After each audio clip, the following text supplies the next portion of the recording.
Whether you're discovering these pages for the first time or returning once again to a familiar place, we're glad you're here. Take a moment to settle in, because tonight we will open a new story. Our journey begins now.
How do you get into this place, Mr. Milton? Round the back, through the mews in Sladen Street. Looks as though it might do. Let's go round. What might you be needing it for, Mr. Martin? We store antiques and furniture in general. Then it ought to suit you. It's fireproof and thoroughly dry. Come this way.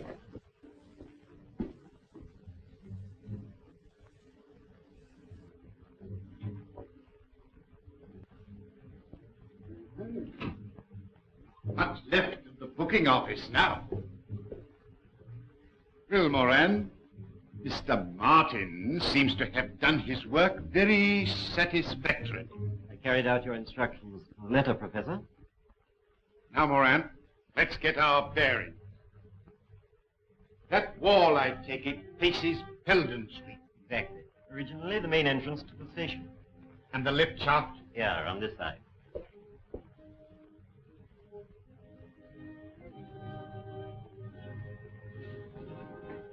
The lift at the bottom.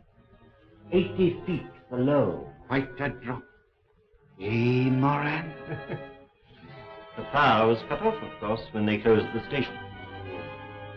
I think we are.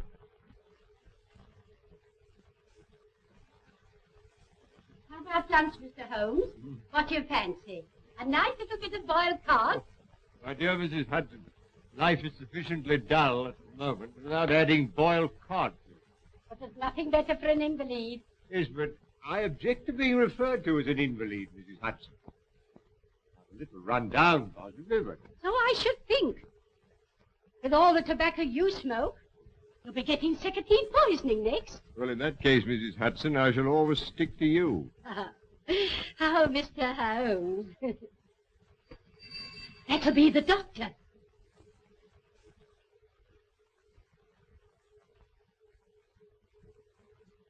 Dr. Watson. Oh. Well, everybody, fellow, you caught cold? No, it's this infernal atmosphere. Oh, I suppose it is pretty thick. Thick? My dear Holmes, it's intolerable. You could cut it with a knife. Somebody fell open the window. You walked here, I perceive. Yes. And on the left-hand side of the street. Yes, that's right. But how in the world did you know? Oh, my dear fellow, it's simplicity itself. You've got a little reddish soil adhering to your shoe. They're pulling up the flagstones in front of the Wigmore Street post office, and as the pavement is covered with that reddish soil, it's difficult to avoid treading in it. The post office is on the left-hand side of the street. Oh, of course, when you put it like that, it does sound simple. Yeah. It's elementary, my dear Watson, elementary. By the way, Holmes, I hope you've decided to take that holiday I prescribed for you. Well, up to 9 o'clock this morning, I was distinctly averse to the idea. But I've received a letter from an old friend of ours which inclines me to change my mind. I'm delighted to hear it. Who's it from? Oh, my dear fellow, I'll read it to you.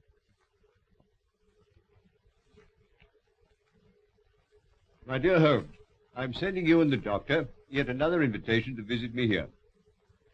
Believe it or not, it's 20 years since you disposed of the hound of the Baskervilles for me. Oh, bless my soul, can you believe that, Watson? Seems impossible to me. Amazing. My daughter Diana is anxious to make your acquaintance. Yes, but she's engaged, Watson. It's young Trevor, a neighbor of theirs. Oh. I know you hate the country just as I hate London. But stretch a point and come down for a week or two with Watson. Yours ever, Henry Baskerville.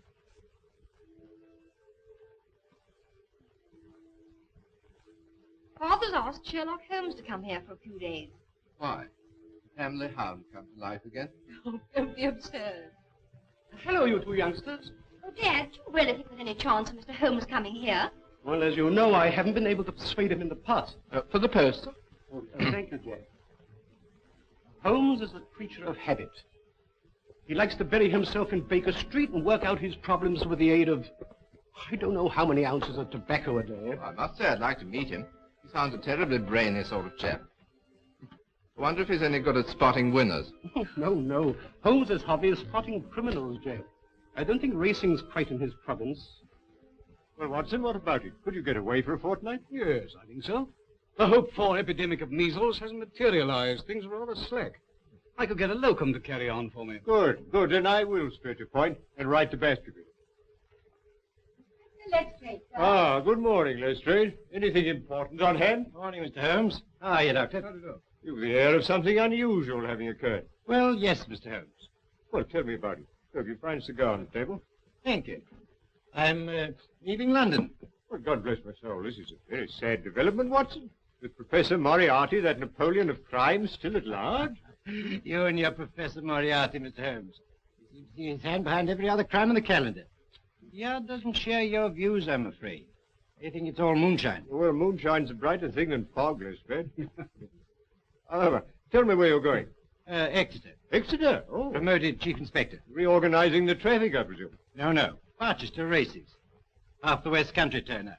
And they make Exeter their headquarters. I see. Well, good luck, Lestrade. If your talent for organization is equal to your flair for detection, Barchester races should be something of a sensation. Thank you, sir. In case it's any use to you, the Chief Constable, Colonel Ross, gave me something good for the Barchester Cup. Oh, what is it? His own horse. Silver Blaze. Well, I'm afraid I'm not much of a betting man, Lestrade, but Watson here thinks he knows something about racing. Silver Blaze. He was round about 10-1 at the last call over. You won't get anything like that about him tomorrow, Doctor. It's an open secret that he did a trial yesterday which puts him among the greatest stayers of all time. You're becoming quite a tipster, Lestrade. Yes, our handy guide to the turf. Well, anyway, he carries my money. Better to be on a certainty at short odds than down the course to 100-1, say I. Well, there you are, Watson. Make a note of that. As a matter of fact, the doctor and I are going down to the West Country to stay with Sir Henry Baskerville, so we may possibly see you. I hope so, Mr. Holmes. If you do feel like having a fatter, Doctor, don't forget Silver Blaze. Watson, put a bit on for me. What?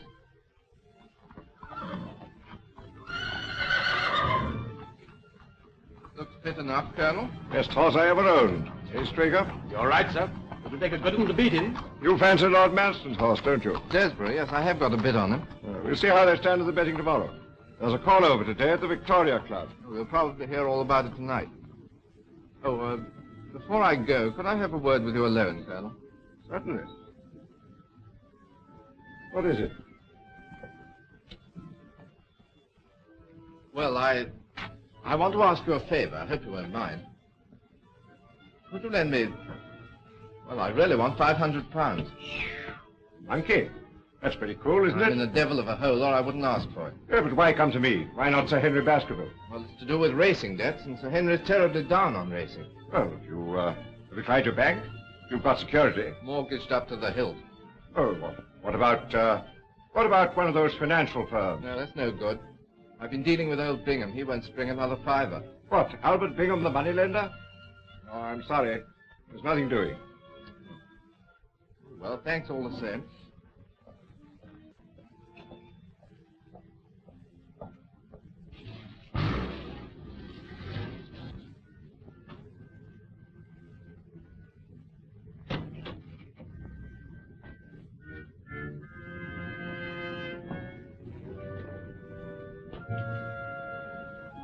Stay here, Prince. I may want you again shortly.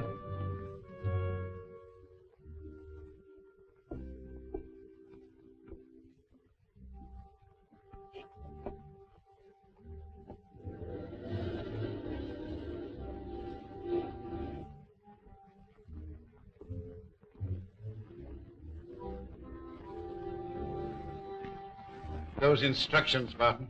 Sure. I'm expecting a visitor in a few minutes. You'd better stand by with Prince till he goes. Very good, Professor. Eh? Bring him in.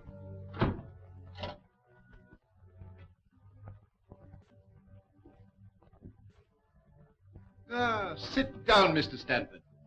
I understand you wish to consult me. Yes, that's right. What is your business? Look here, Professor, I'm a commission agent in a big way, I'm fully aware who and what you are. In that case, I'll come to the point. I've laid bets amounting to over £150,000 against Silver Blaze for the Barchester Cup, when his price was 100 to 6 against. You follow that? Perfectly.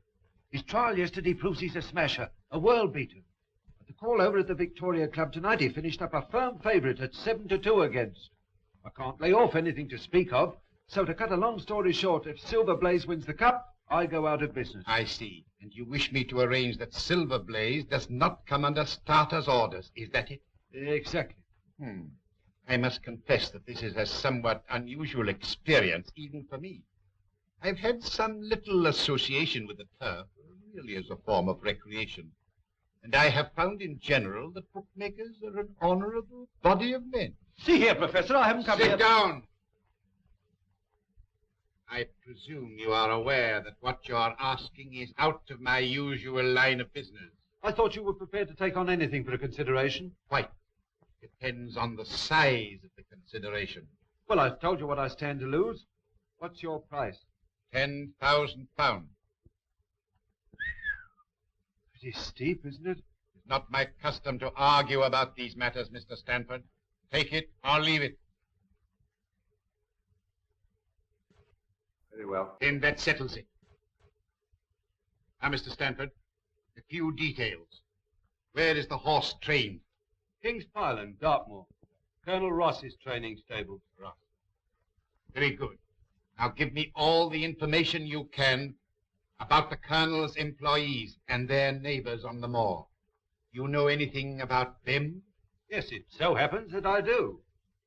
As regards his neighbors, there's Sir Henry Baskerville, young Trevor, and Silas Brown, who trains for Lord Manston at Capleton. As to his employees, there's Straker, his trainer, Mrs. Straker, Hunter, the head lad, and the usual stable boys, and... Where's the bloke you drove here to see the boss? Fellow named Stamford, bookie. Did he tell you anything? No. Don't suppose he's come round here to hand out tips, do you? So he's pretty deeply involved. Up to his neck. I know everything about him. He's bet with me for years. He owes a packet to Albert Bingham, the moneylender. Bingham? Lots of racing people deal with him. That's the name, Moran. Buy up all his debts from Bingham and from any other quarters you can find. Don't haggle about the price. Buy quickly. I want to get the whip hand over that gentleman at the earliest possible moment. Very good. When that's done, you'll be ready to leave with me for Dartmoor. I'm going home now, Straker. I shall be there if you want me. Take every precaution. That's all right, sir. Hunter here sleeps in his box every night. His bed's pushed across the door and he bolts himself in from the inside. No one could even attempt to enter without waking him. Good. I can trust you, Straker. Tell me, Jack, what is the matter? Nothing the matter, dear, really. Oh, yes, there is. I noticed it the moment you arrived. You're worried about something, aren't you? Really, darling, it's nothing. Here's the car.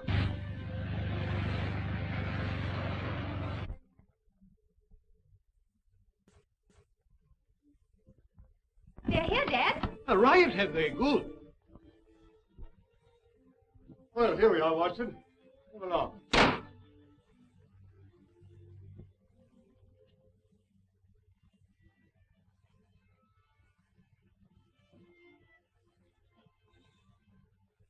Dear Holmes, delighted to see you.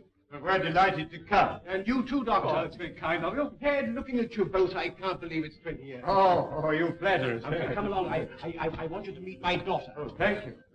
Delighted. Diana, this is Mr. Holmes, Dr. Watson, Mr. Trevor. Now, how about a whiskey and soda after your journey? Oh, thank you.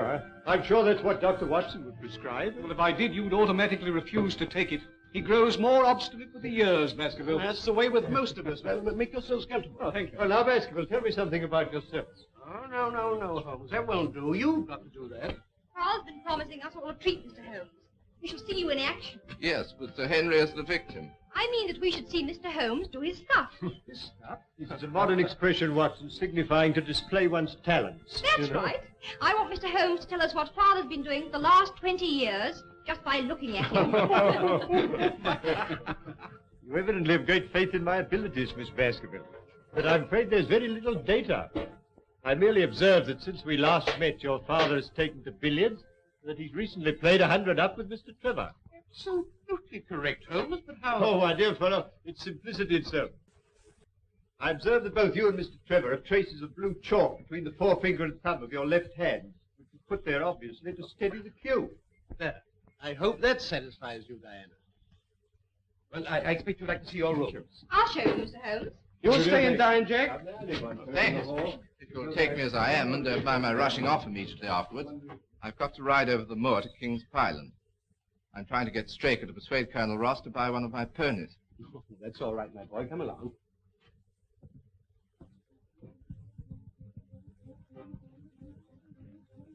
How's that curry coming along, Lizzie? Just about ready, Mrs. Straker. Put some aside for Hunter when you've dished up. Take it across to him in Silver Blaze's box. Very good, ma'am.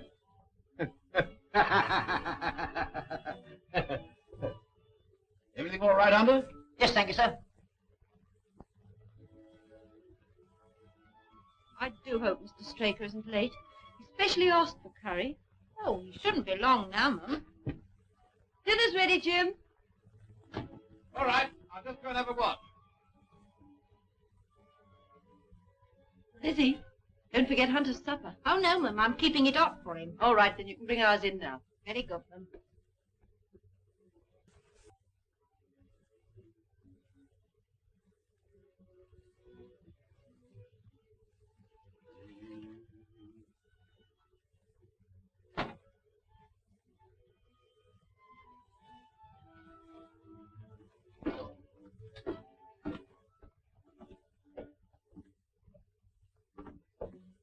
Yeah?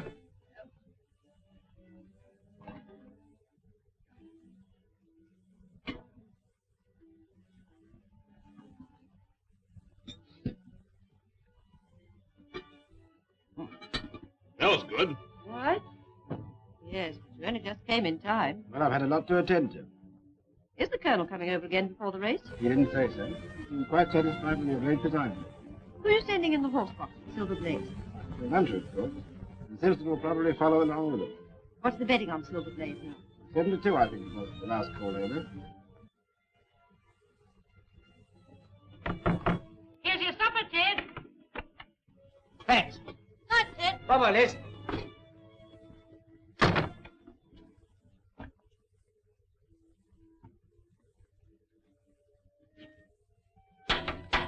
Anybody about? Oh, it's you, Mr. Trevor. Straker at home? Yes, sir.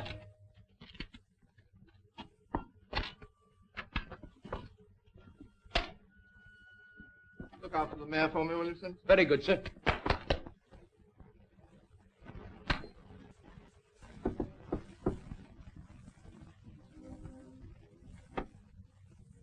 Ah, Mr. Trevor.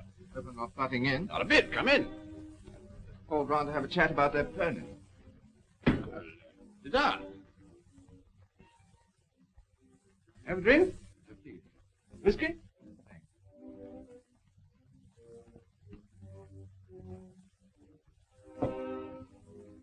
Whose horse is that, Simpson? Mr. Trevor's, Ma'am. Haven't you seen him? He wanted the governor. Oh. I suppose he came while I was in the kitchen. Well, that's really all I came about. I want the Colonel to have the first refusal. I might tell him the price I've quoted and let me know what he says. Very good, Mr. Trevor. Oh, well, never mind.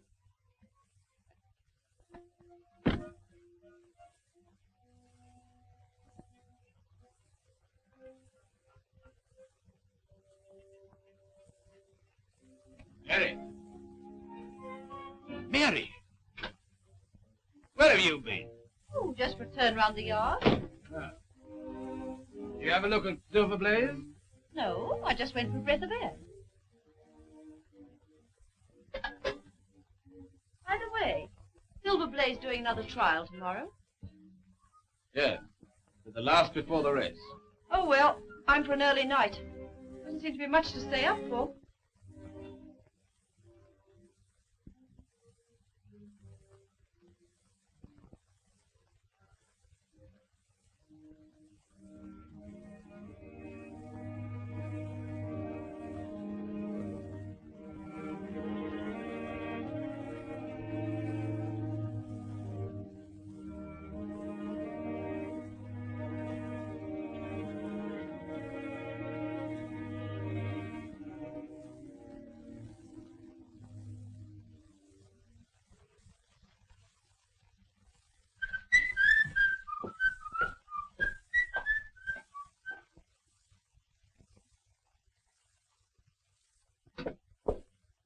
Here, Ted, wake up.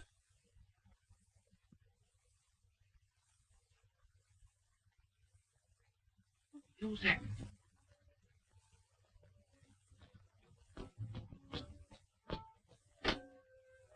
Where's the governor? Where's the governor? Why, isn't he in the yard?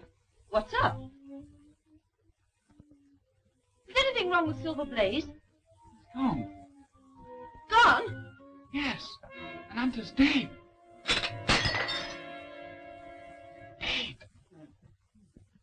You must have a look round this morning, Holmes. Oh, thank you. I'd like to. There are a few improvements since you were here last. Yes.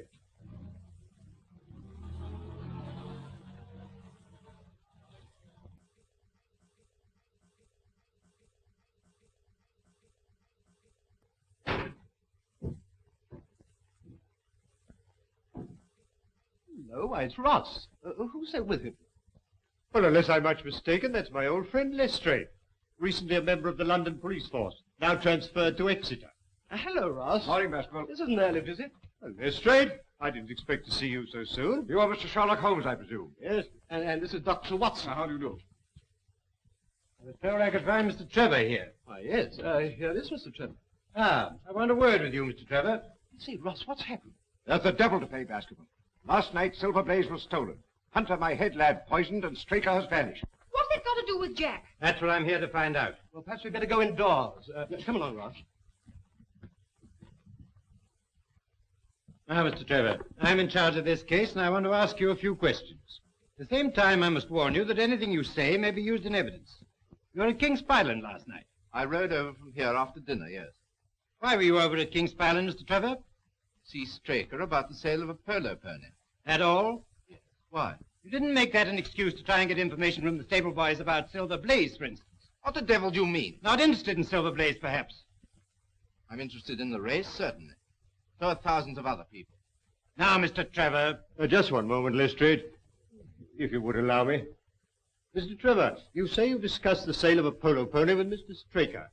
Was anyone else present? No. But not even Mrs. Straker? No. Quite. Now, Mr. Trevor, you said just now that you weren't particularly interested in Silver Blaze. You happen by any chance to have your betting book on you? I think so. Why? Do you mind if I see it? It's my duty to tell you that I can't demand to see it, not now, that is, but... Here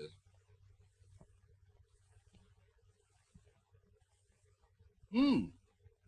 I see you backed Desborough, the second favourite to the Barchester Cup, to win you £5,000, Mr. Trevor.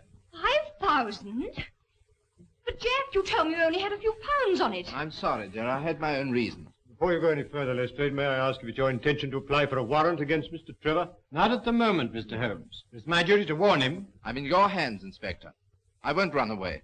As a justice of the peace, I will be answerable for Mr. Trevor. You better stay here, Jack, while the investigation's going on. Well, thank you, Sir Henry. Very well. Now, Mr. Holmes, I may as well be frank with you. There are things in this case which completely baffle me. Really? You surprise me. I was saying to Colonel Ross that I'd be glad of your cooperation. Well, the case certainly has some points of interest. But what does Colonel Ross say? Personally, I should prefer to leave the case in the hands of the official police force. If you don't mind my saying so, Mr. Holmes, I've not much use for amateur detectives. Oh, come, Colonel, come. Even they have their uses. Of course I've heard of you, Mr. Holmes. They say you've never been beaten. Well, it's true I've been generally successful. Well, I hope you'll be so with me. I wish to leave no stone unturned to avenge Straker and recover my horse. Very well, Lestrade, I'm at your service. Thank you, Mr. Holmes. I'll be getting along. I'll see you later at King's Pilot. Really, Holmes, I must protest. You're down here to recuperate, you know. Undoubtedly, my dear doctor, but only last night you suggested a tonic. Well, here is one ready-made. Yes, please, Mr. Holmes, for my sake and Jack's. You are, Watson. That settles it. Miss Baskerville, you may rely upon my doing all I can. I had to have the body taken to the cottage to make my examination, but nothing else has been disturbed. That hasn't taken us long, Colonel. Oh, no, they're very good roads in Devonshire. Mr. Holmes is coming over from Baskerville Hall to give us what help he can. He's been some slight assistance to me in the past, and anyway, he can't do any harm. Ah, here is Mr. Holmes. Dr. Salter, Mr. Sherlock Holmes, Dr. Watson. This is Silver Blaze's box.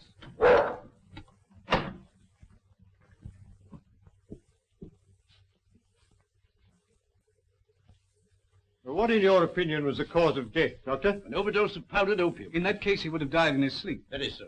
The remains of the lad's supper, I presume. Yes, curried mutton. Oh, curry?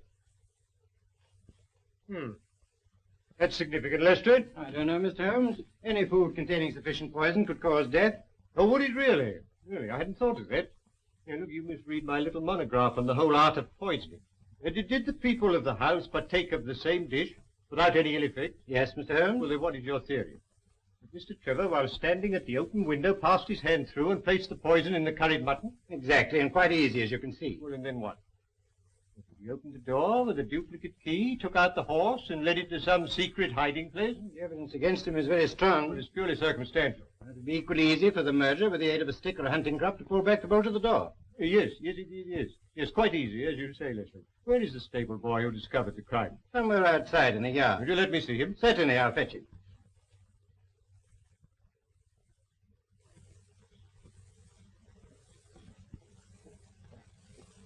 Your name, Simpson? Yes, sir. Opium had a distinct taste, does it not, Doctor? Yes, not unpleasant, but quite distinct. Oh, quite. I thought so.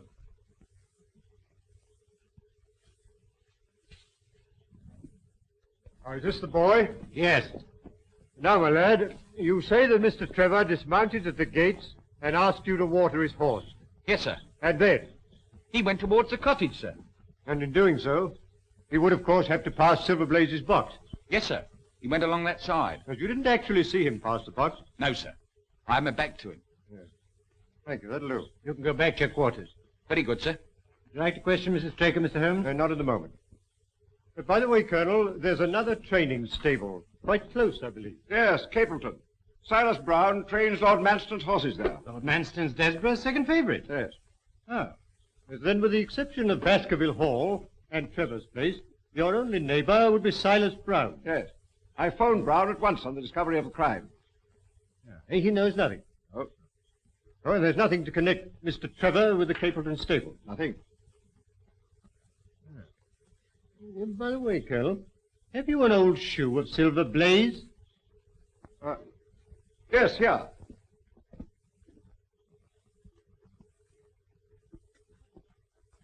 How about this one? Oh, yes. Here, thank you. Thank you. I'll put it in my pocket for luck. And have you a photograph of the horse? So?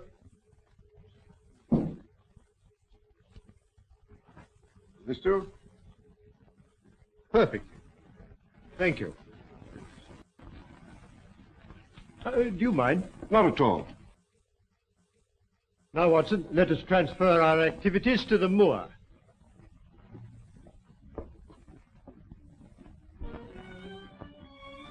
That building on the skyline, I presume, is Capleton. Yes.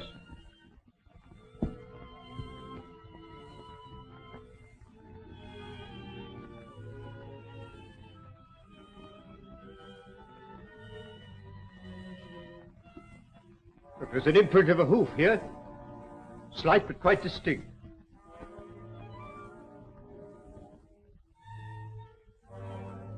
An exact fit. And here are footmarks. Good Lord, what's that? Watson. It's Straker. Obviously, he followed the thief, caught him up here, there was a struggle, he paid with his life. And here's the torch he used to trace the horse.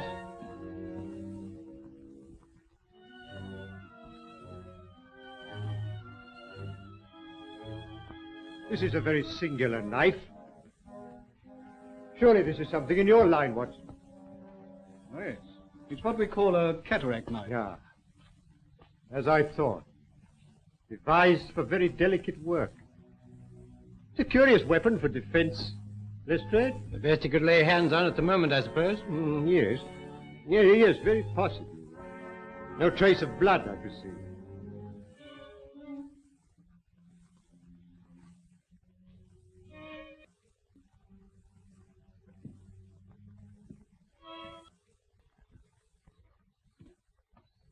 Why, that's Straker's coat. This is curious, Lestrade. What, Mr. Holmes? It looks as though the murderer let him take his coat off before the struggle. Couldn't he have taken it off afterwards? Well, that's one explanation. Though it's difficult to see with what motive. However, take it, Lestrade, and make a careful inventory of everything you find in the pocket. Very good, Mr. Holmes. And now I suggest that you and the Colonel return to King's Pyland and arrange for the removal there of the body. And then perhaps you'd be good enough to meet us with a car by that bridge in, say, an hour's time. Dr. Watson and I are going to take a little walk over the moor. Very good, Mr. Holmes. In an hour's time. Now, Watson, let us leave the question of who killed Straker for the moment and confine ourselves to finding out what has become of the horse. Well, how are you going to set about it? Well, a horse will always herd with its kind. Silverblaze, if left to himself, would either have returned to King's Pyland or gone to Capleton. If my assumption is correct, that is our direction. Hoof prints again. Let's carry on a little further.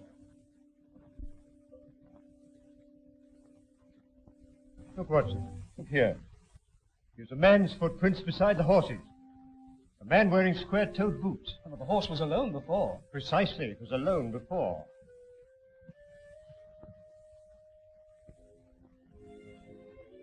Here we are. Here's the same footprints. This time they're coming from Capleton. Yes, let's follow the trail. Looks in the pink, doesn't it? Yes, ready for anything. Aren't you desperate?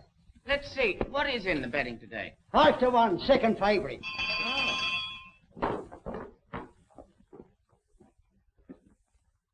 Journey's in, Watson. We don't want any lifeless here. I only want to ask a question.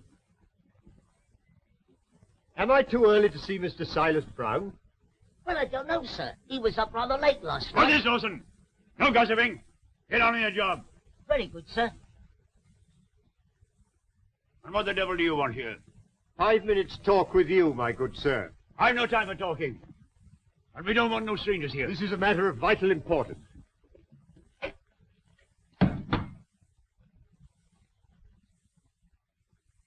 a lie. Very well. Shall we talk it over here or inside? All right. Come on. I shan't keep you more than a few minutes, Watson. That's all right, Holmes. Now, Mr. Brown, I'm at your service.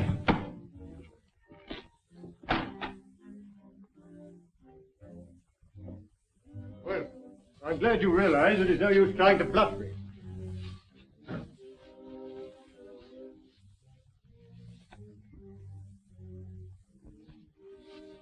Yes, that's quite a clever bit of faking, Brown.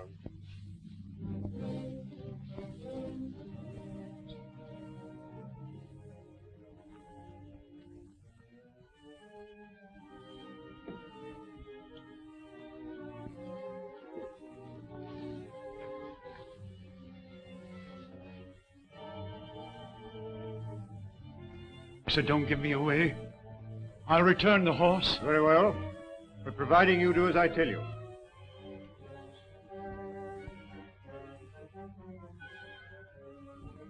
Now, Brown, no tricks. You understand? I understand, sir. Your instructions shall be carried out faithfully. Very well. You guard him night and day. And engage a special detective escort when you take him to Barchester. I will do everything you say, sir. The horse shall be there. Very well. But remember... You may trust me, sir. Yes. Yes, I think I can.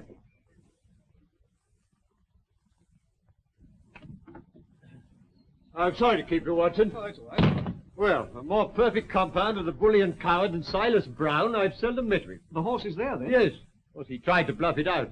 But I described to him so exactly what his actions had been last night that he's convinced I was watching him. Well, what actually happened, Holmes? I'll tell you. Now I must go and collect Mr. Holmes and Dr. Watson.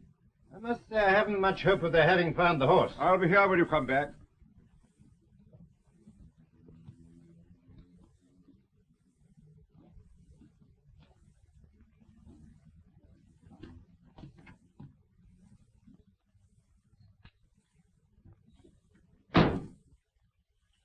Surely Brown was running a tremendous risk. Oh, my dear Watson, Silas is an old horse faker. He left nothing to chance. You actually saw the horse? Yes. Well, I must say this for Silas. He certainly made a good job of it. But aren't you afraid to leave it with him? Oh, my dear fellow, he'll guard it as the apple of his eye. He knows that his only hope of mercy is to produce it safe.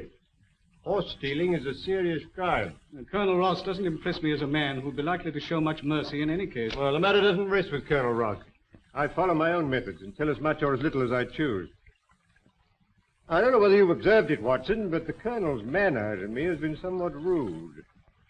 I'm inclined to keep him in suspense. Say nothing about the horse. Of course not, Holmes, without your permission. Good old Watson. Ah, here's Lestrade with the car.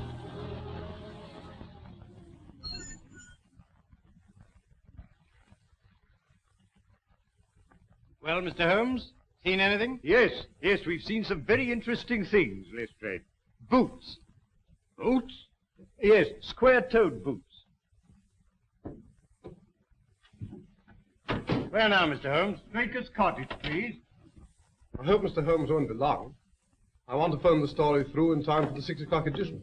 Ah, Mr. Holmes, I represent the Western Mail. I understand you're taking up this case. No, certainly not. I'm just Holmes the busybody, retained by the police to supply their deficiencies. Oh, Inspector, there are several points upon which I should like to ask your advice. I must consider whether I don't owe it to the public to scratch the horse immediately. Certainly not. I should let the name stand. My business with Mr. Holmes now is private, if you don't mind. Right you are. I've got something to go on with anyhow. Good day, everybody. I'm very glad to have had your opinion, sir. Well, Doctor, have you made your examination? Yes. Straker was killed by a savage blow from some blunt, heavy instrument delivered with enormous force. Lestrade, let me see his coat. Will you have it there? Yes, here it is. Thank you. I presume you made the inventory I asked for. Trust me, Mr. Holmes.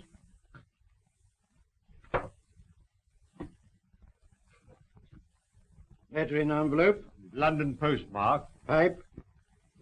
Briarwood pipe, Lestrade. Pouch. Pouch of sealskin. Matches. They're foreign. Telegram.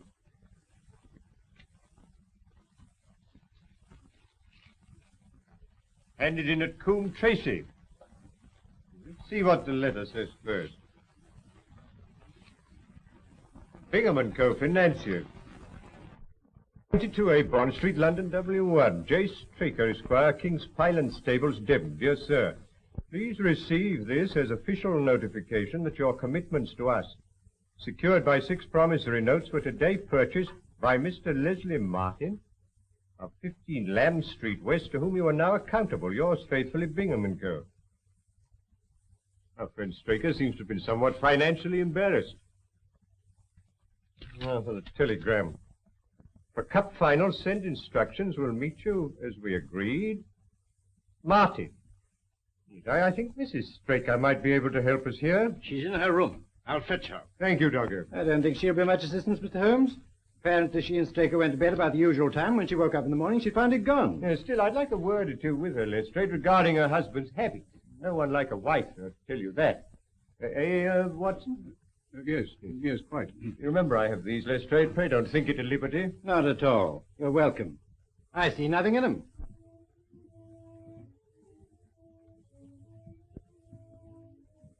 Oh, Mr. Lestrade, have you discovered anything? No, Mrs. Straker. Mr. Holmes has come over to help us. We shall do all that's possible. I won't detain you a moment, Mrs. Straker. I realize what you're going through.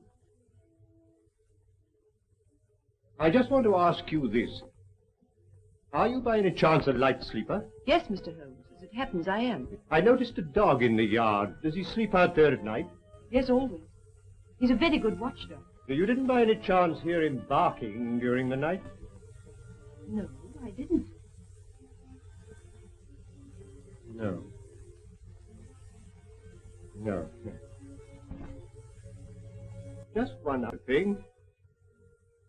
Was your husband interested in football? Oh, no. Racing was the only thing that interested him. And there's just one further question, Mrs. Straker. You had curry for supper last night. Did you mention that to anyone outside the house? Why, no. No, thank you, Mrs. Straker. I don't think I need intrude upon your time and patience any longer. Thank you, Mr. Holmes. Colonel, you have a few sheep in the paddock. Have you had anything wrong with them of late? No, I don't think so. Oh, now you mention it. I believe that one of my stable lads did report that 3 of the sheep had gone lame.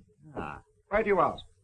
Well, just a long shot, Colonel. A very long shot. Lestrade, let me recommend to your attention this singular epidemic among the sheep. You consider it important, Mr. Holmes? Oh, yes, yes, exceedingly so. Is there any other point to which you want to draw my attention?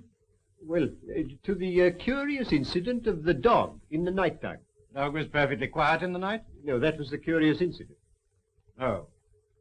Well, I'm going to Baskerville Hall. Will you be following? Yes, yes, very possibly, Lestrade.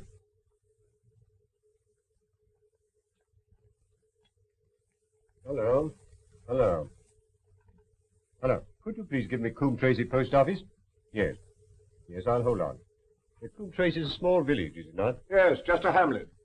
Then the postmaster would likely to remember any strangers who came into his shop. I should think so. Hello. Hello, is that the postmaster, Coombe Tracy? Look, I'm speaking for Mr. Straker of King's Pyland. He received a telegram yesterday signed Martin, dispatched from your office. If he cannot recall anybody of that name, could you kindly describe the sender to me? Yes.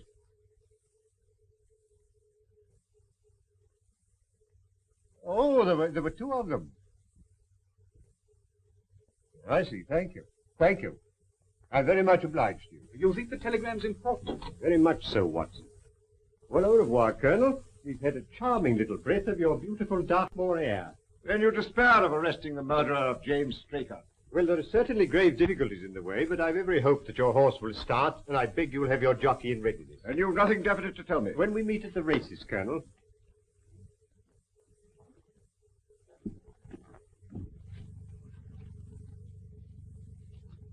What do you make of it all, Holmes? It's innocent looking enough at first sight, Watson. But the fact that Straker was not interested in football persuaded me that this is not to be taken at its face value. You observed, of course, that the name of Martin appeared in both the letter and the telegram. Yes, it struck me as curious. It is highly significant, Watson. This telegram is peculiarly interesting. You mean it's in code? Yes, and a very elementary one. By simply crossing out each alternate word, the message assumes an entirely different meaning.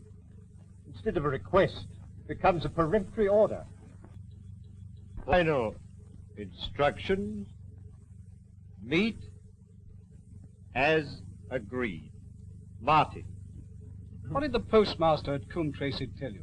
He described the senders. 2 strangers. Unquestionably Moriarty and Moran. Watson, the professor, is behind all this. You mean he's responsible for the deaths of Hunter and Straker? Of Hunter, yes. Of Straker, no. In fact, I fancy that Straker's death was the most unfortunate thing that could possibly happen from Moriarty's point of view. All through the season, my luck was dead out. I found myself in trouble to the tune of £4,000. I went to Bingham and raised what I could.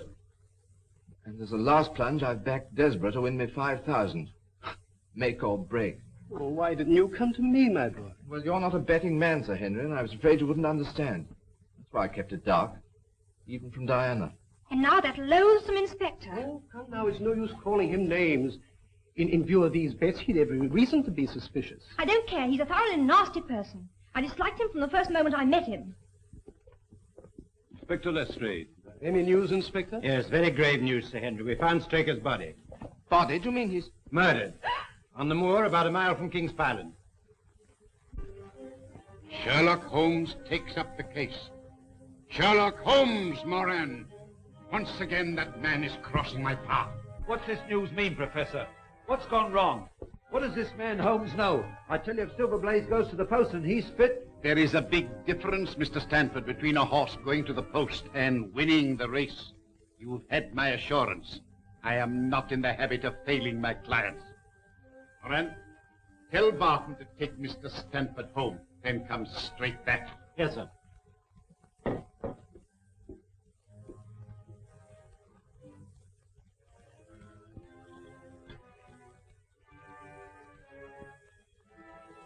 Prince, it's now 4 o'clock. Have the car ready in 15 minutes. Very good, Professor. Are we out for a long run? Yes. We've got to be back in Devon well before midnight. And Prince,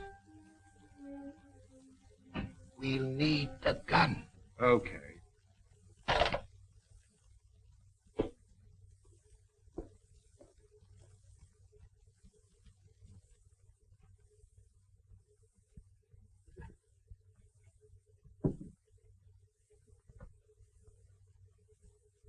What have you got there, Prince?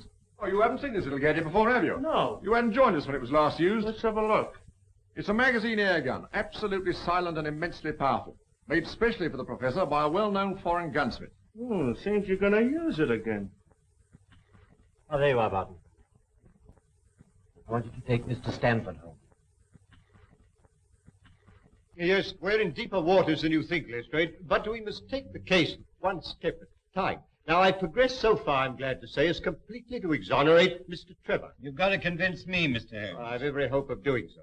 Now, you will agree that Hunter was murdered in order that the horse could be stolen. Exactly, we all know that.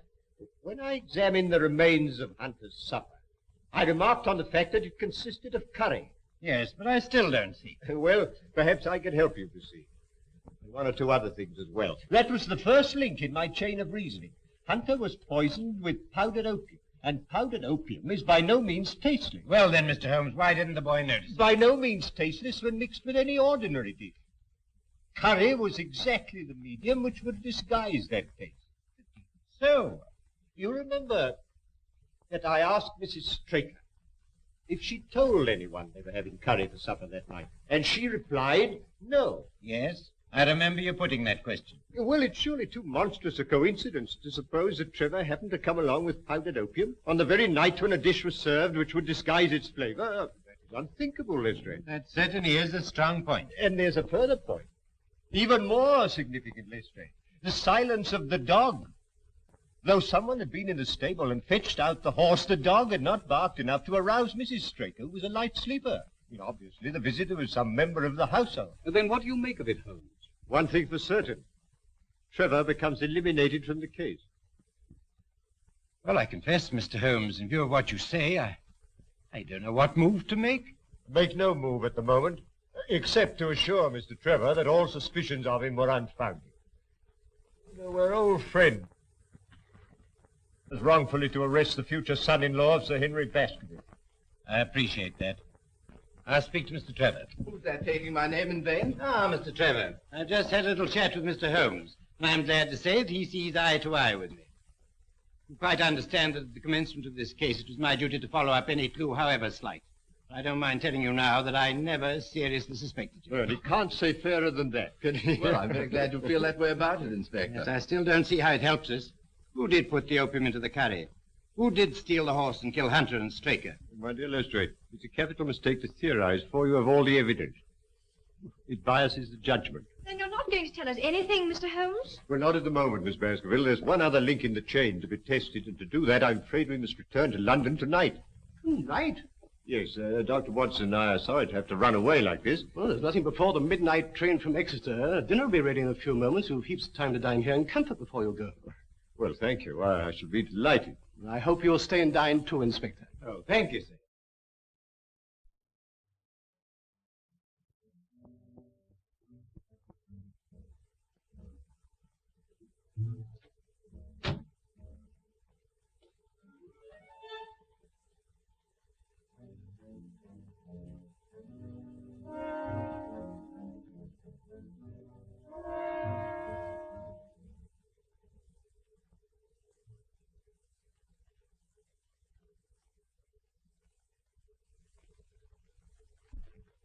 But that's quite a museum piece, Sir Henry. Well, we've had it a long time. Well, it's nearly 11, Holmes, and if we're to catch that midnight train from Exeter... I'll order the car. Don't bother, Sir Henry. I'll take Mr. Holmes and the doctor in mind. Well, thank you, Lestrade. It's a pity you've got to leave us, Holmes, and I'm sorry you can't tell us any more. You're leaving 3 very puzzled people. Well, I hope to solve the puzzle for you all on Cup Day, in Colonel Ross's box.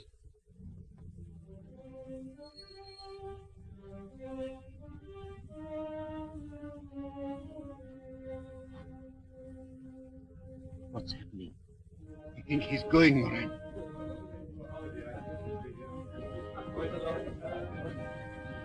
Come to help. Au revoir, Holmes. Safe journey. Thank you so much. Goodbye.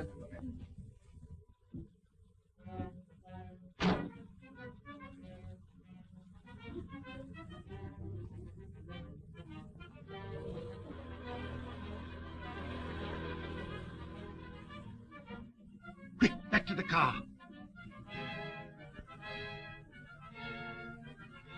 Follow that car. When you get clear of the house, overtake her.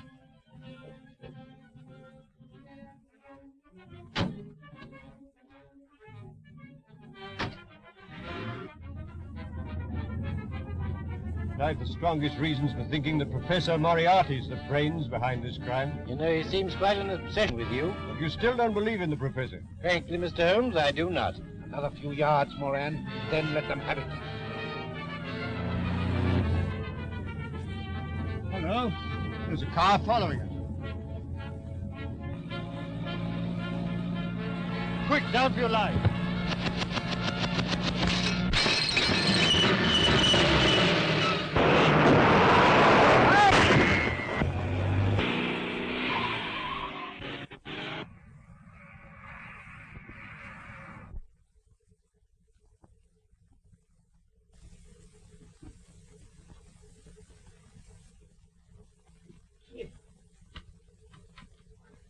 What, are you hurt, Watson? No, only a few bruises, but where's the driver? Here I am, sir. I'm all right. Sure? No bones broken? My word, that is a lucky escape. Hello, where's Lestrade?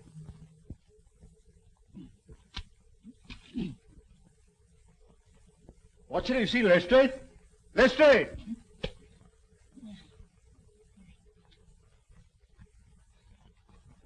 Ah, there you are, Lestrade. Well, do you believe in Professor Moriarty now?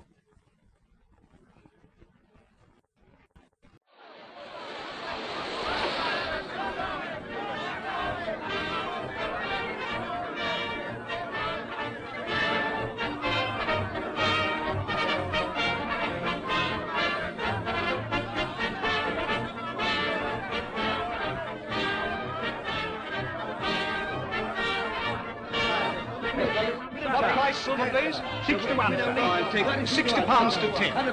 Silver Blaze, £60 to 10. Number 5 hits 9. You Silver Blaze 5 to 1.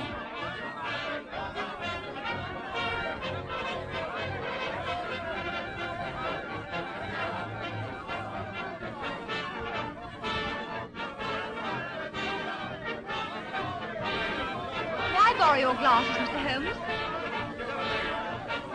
Thank you. You doing anything for the street, Artie? Well, they tell me sunstroke has a good chance. Oh, Mr. Holmes, you've assured me that my horse will go to the post. But we are still waiting to know who killed Straker and Hunter. I promised you should know everything today, Colonel, and you shall. Oh, Watson, you've been having a little flutter, I see. What? Well, if you want to conceal it, I suggest you find a deeper pocket for your betting ticket. It's all very well, Mr. Holmes, but we're waiting. Yes. Well, Colonel, in the first place, it will come as a shock to you to learn that Straker was a scoundrel, utterly unworthy of your confidence. Are you serious, Mr. Holmes? Yes. Acting under the orders of a master criminal who bought up his debts and so had it in his power to ruin him, he poisoned Hunter and then took Silver Blaze out on the moor in the dead of night. I can hardly believe it. Straker? But to what purpose? It was his intention to use that singular knife, you remember I found in his hand, to nick one of the tendons of the horse. With your wide experience of the turf, Colonel, you know it's possible to do that subcutaneously and leave no trace. The result would be a slight lameness, which would put down a rheumatism or a strain in exercise. You say it was his intention. You mean he didn't succeed? No. I examined the knife. It There was no trace of blood. But why didn't he do all this in the stable? Why take him out on the moor? Well, for the best of reasons. When so spirited a creature felt the nick of the knife, he would certainly have roused the soundest of sleepers. But how did you arrive at all this, Mr. Holmes? I found several clues, the chief of which was the knife. You remember my asking you if you'd found anything wrong with your sheep? Yes, I remember. When you told me that some of them had suffered from lameness, that confirmed my theory. That Straker, before tackling the delicate operation on the horse, had been practicing on the sheep. Good heavens. But who interrupted the plot? Who killed James Straker? I'll waive that question for a few minutes, Colonel. Hello, the numbers are going up. What number is Silver Blaze? 9. 9. 4.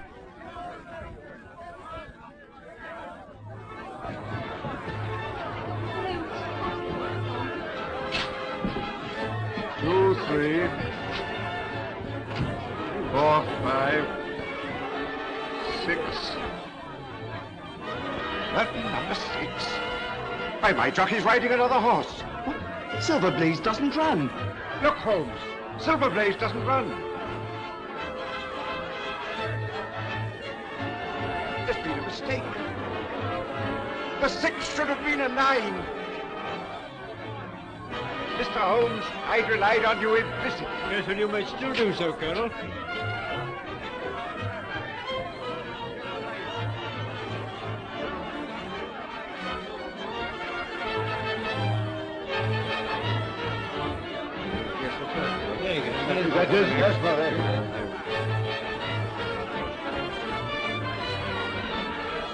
That's my horse. Yes, and that's the murderer of James Straker. What? What? It was a kick from Silver Blaze that killed your trainer.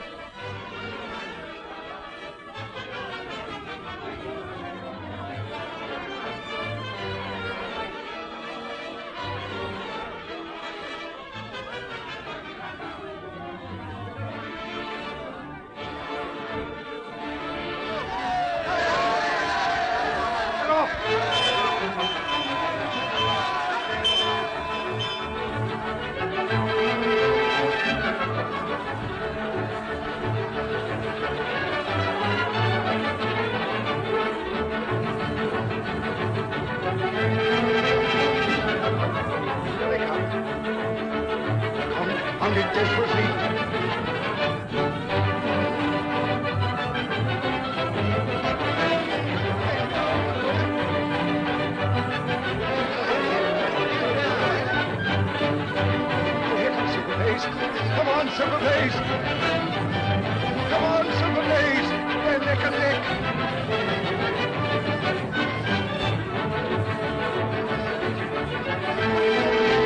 Come on, Silver Blaze, come on!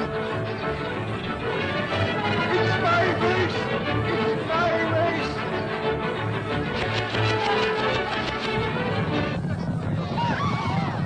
Oh, he's off! Holmes, he's off! Desborough wins! Desborough! The bullet has penetrated the shoulder and lodged near the lung. But we heard nothing. You wouldn't. It was fired from an air gun. Noiseless and of tremendous power. How could it possibly be concealed in the crowd? In the interior of a specially designed kinematograph camera. Good heavens. But how on earth did you know? Well, I observed through the glasses a group of cameramen lined up near the winning post. I fancied I knew one of them. Mr. Holmes, what does this all mean? It means, Colonel, that you've been cheated of your race by the most cunning and dangerous criminal in London. Is there nothing can be done? Lestrade, who's the most likely man to give me some information on the betting for the Cup? Difficult to say.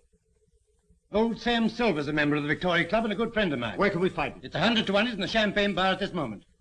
I'll stay here with Merton if you don't mind. There's no question about it. Stanford had laid over £100,000 against Silver Blaze and got left with it. Point him out to me. There he is, Mr. Holmes, in the dark suit and the bowler. Thank you, Mr. Silver. Watson, I want you to take particular note of that man. Not a word, Sam. Trust me. Excuse me, Mr. Holmes. You can rely on me to look after this. Yes, but I think you need a little unofficial help. Just to supplement your usual happy mixture of cunning and audacity. Is there anything I can do? Yes, my dear Watson. A job that involves tenacity of purpose, of which, my dear fellow, you've given me so many proofs. Look, I want you to remain here and never lose sight of Stanford. Lestrade and I will drive straight back to Baker Street. Yes. Lestrade, will you give instructions for your car to be at Dr. Watson's disposal? Certainly, Mr. Holmes. And you might tell your chauffeur to get into Mufti. As soon as Stanford leaves, follow him. When he arrives at his destination, send the car back to Baker Street. Then go to the nearest phone box and tell me where you are and wait for me. Is that clear? Perfect. Watson's a long time phoning. Patience, Lestrade, patience. Concentrate on the game. Yes, come in. Mr. Holmes, it's nearly midnight. You really must eat something. Can't I tempt you to a nice bit of haddock? My dear Mrs. Hudson, you've always been a temptation to me, but haddock at this moment is not. How about a nice sheep's head?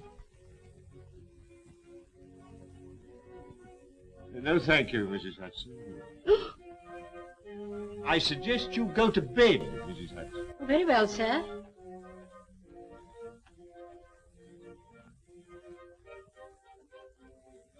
Still your move, Lestrade.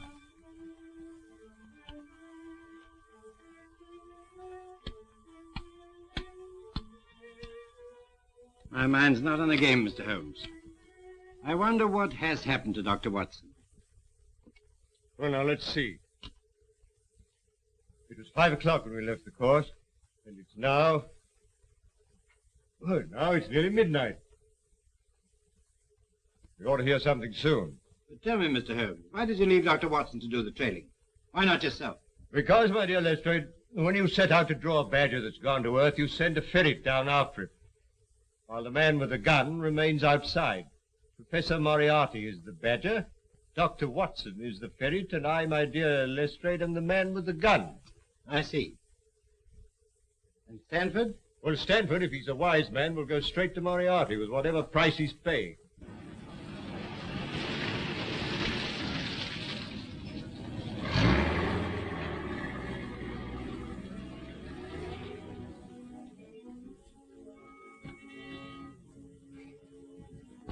When you're finished with the professor, you'll be taken back to where we picked you up.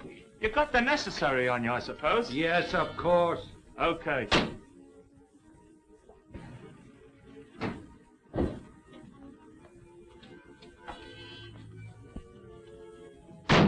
I want you to go straight to Mr. Holmes' rooms in Baker Street.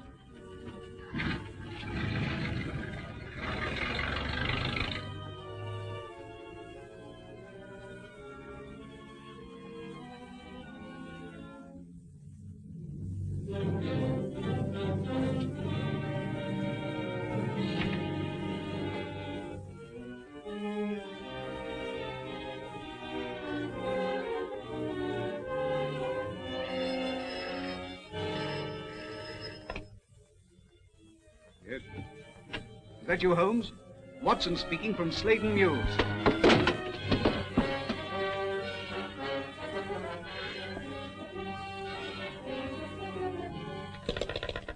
Watson! Quick, Lestrade, there's something wrong. They've got Watson. Inspector Lestrade's chauffeur, sir. Good. Drive us to where you dropped Dr. Watson. Right.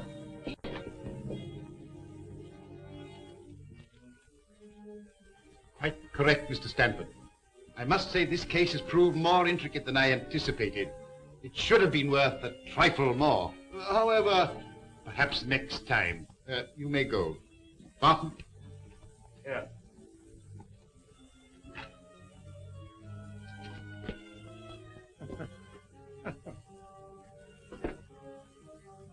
Next to Mr. Holmes himself, I don't know anyone who'd be more welcome.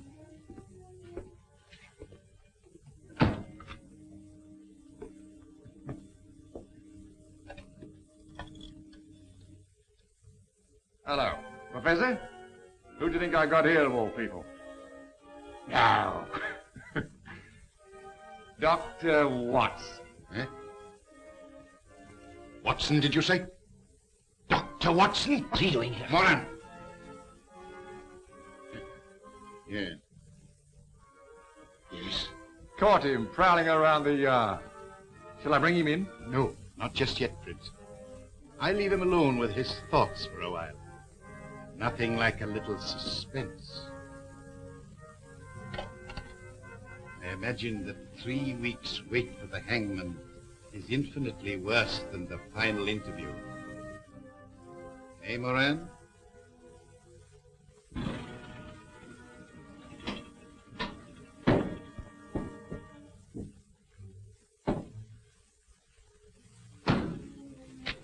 You wait here.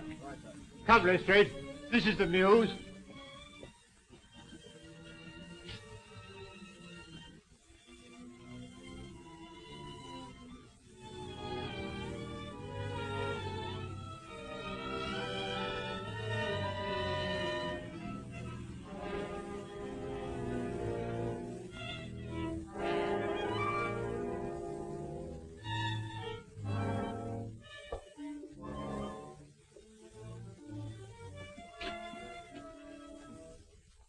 Looks pretty solid, Lestrade.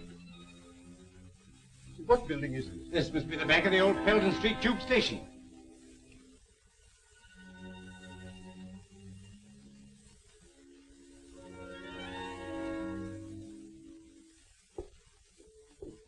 What are you going to do, Mr. Holmes? Drive straight to Scotland Yard. And then? The headquarters of the London Transport. Now, Moran, I think we'll interview the doctor. Is that you, Prince? Bring in Dr. Watson. Right now.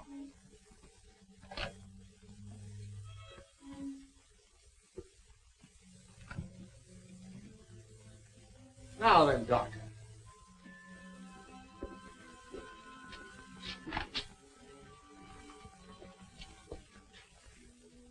This should be most amusing, Moran. Ah, come in, Doctor. I've had the pleasure of several interviews with Mr. Holmes, but never before with his talented friend and colleague. Won't you sit down?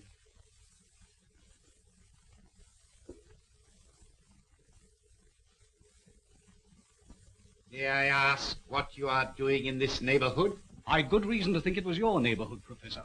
Really? As a matter of curiosity, may I ask you how you got here? By following Mr. Holmes' instructions. Ah, I see. Then I'm afraid it's going to prove rather unfortunate for you, Doctor. I have not taken these somewhat elaborate precautions to conceal my whereabouts in order to have you report on the subject to Mr. Holmes. You mean I'm going to have some difficulty in leaving? Oh, no, my dear Doctor. Oh, dear, no. There will be no difficulty about that.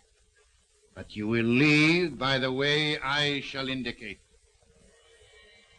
I will explain to you, Doctor.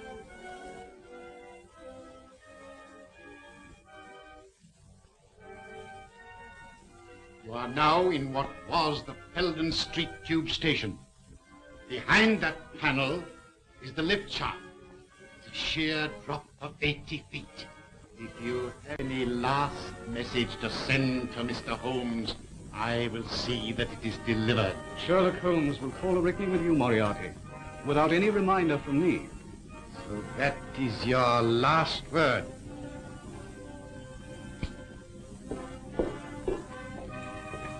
Very good. I will now remove the panel and wish you a swift journey.